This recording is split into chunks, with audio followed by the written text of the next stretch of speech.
Moving on from question 10 to the penultimate or second to last logical reasoning question in drill set number 10 over at lawhub.lsac.org. Question 11. As always, we've got a highlight tool ready to go, and we're going to read the stem first. It states, which one of the following principles, if valid, most helps to justify the reasoning in the argument? We should know by this point, probably in our LSAT study, that justify the reasoning is just a variation on a strengthen. It's a fancy strengthen with something a little bit more abstract. So we're going to read the journalist statements the statements about journalists on the left-hand side, highlight the conclusion and any necessary reference, and then try to mentally predict what kind of abstract statement might strengthen that position.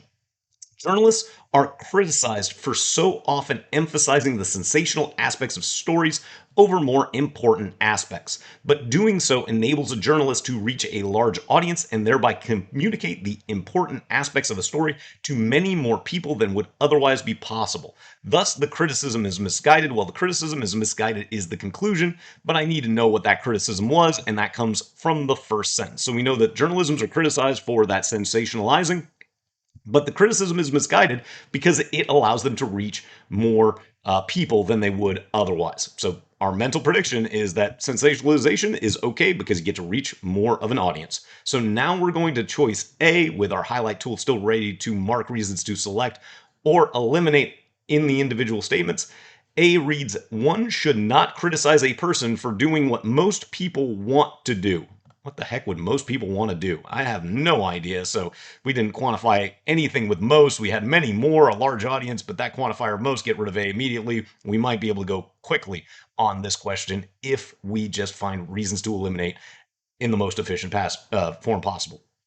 Then, choice B. A journalist's highest priority in covering a story should be to convey its important aspects to as many people as possible. Well, that explains why it's okay to sensationalize, because that allows them to reach the larger audience. Our correct answer is indeed going to be B, and on the exam, you might go very quickly through choice C because B fit in that mental prediction pretty, I'd say, directly, at least in my estimation. But of course, for the purposes of this video, we will go through the remaining answer choices.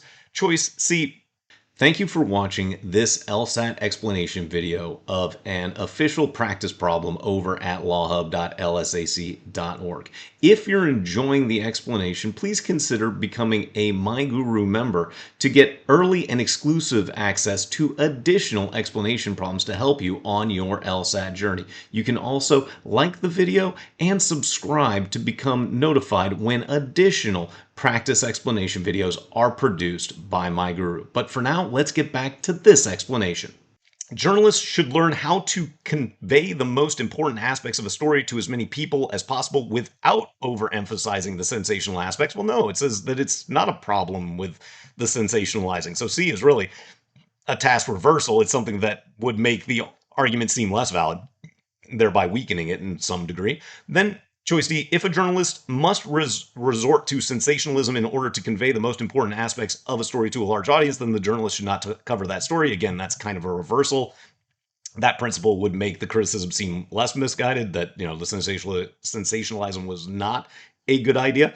And then choice E, a journalist should not allow misguided criticism to influence the way he or she covers stories. What? I mean, the criticism is misguided, but did we talk about the way she covers the stories? I have no idea. That's going to need a whole bunch of additional information.